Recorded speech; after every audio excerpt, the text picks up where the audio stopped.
Today, I'm going to be talking about one of my favourite sci-fi films, I, Robot, starring Will Smith.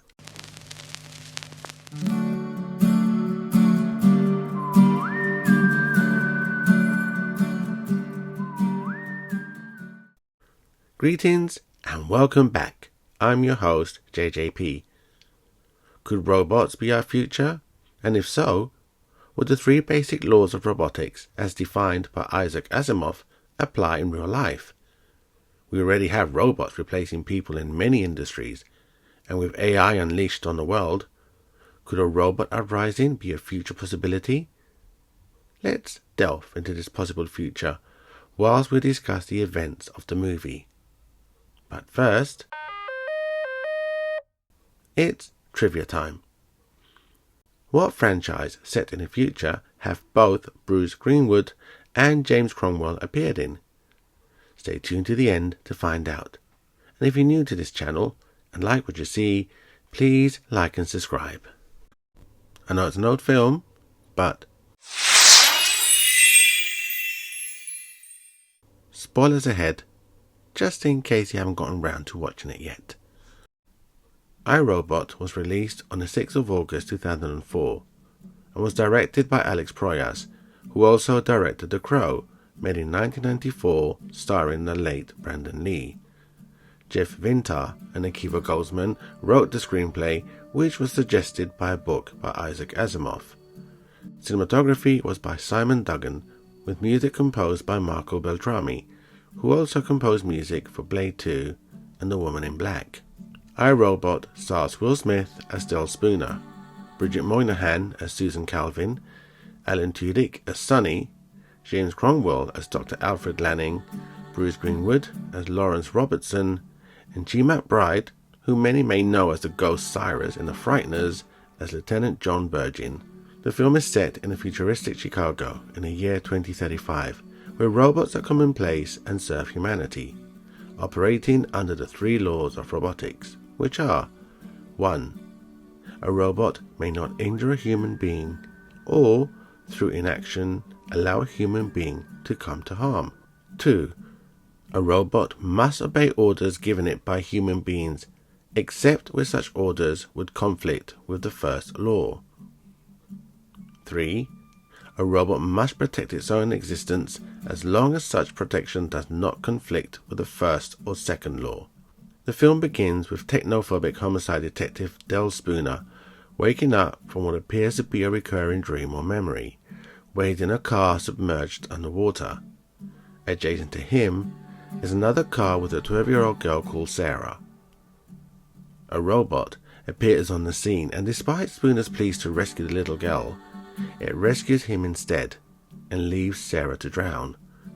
He would later discover that the robot had given Sarah an 11% chance of survival, whereas had given him a 45% chance of survival. His anguish that 11% chance of survival was more than enough, and that a human being would have known that. And it's this interaction that leads Spooner to having a total dislike and disdain for all robots. We get a glimpse of this early in the film, when a delivery robot is pushed away by Spooner whilst trying to deliver a parcel. Then, he chases down a robot running down the street carrying a handbag as he believes it's a mugger, a scene very reminiscent of his character chasing down an alien in Men in Black.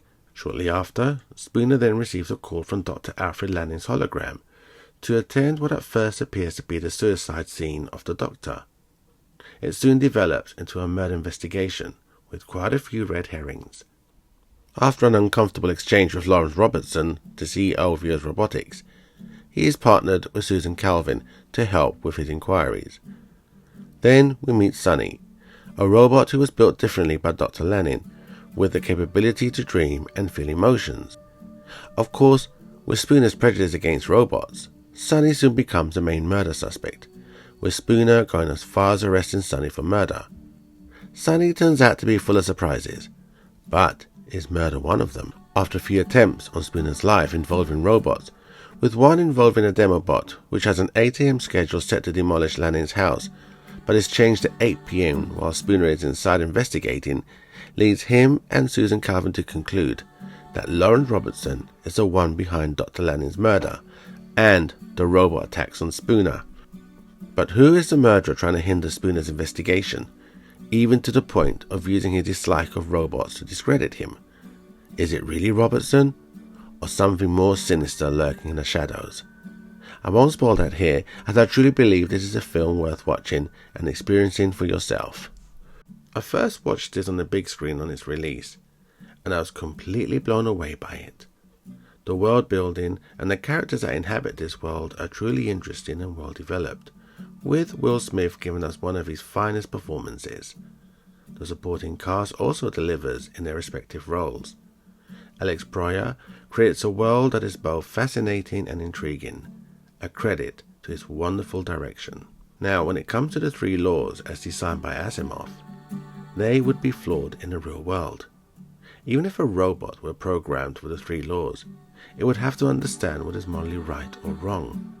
And when it comes to modern day warfare, robots or drones are used to decimate people considered hostile. Take the General Atomics MQ-9 Reaper, sometimes known as Predator B, which is an unmanned aircraft system capable of remotely controlled or autonomous flight operations, armed with 2 AGM-114 Hellfire missiles. These are developed by General Atomics Aeronautical Systems and used by the United States Air Force today. Still, there is something charming with Asimov's 3 laws of robotics. What do you think? Let me know in the comments below.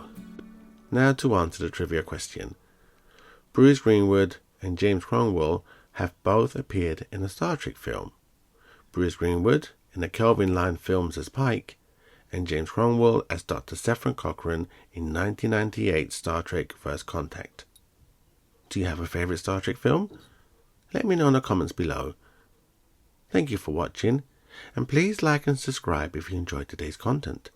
I have been JJP, and look forward to discussing films and shows that we are all passionate about. Hope to see you soon.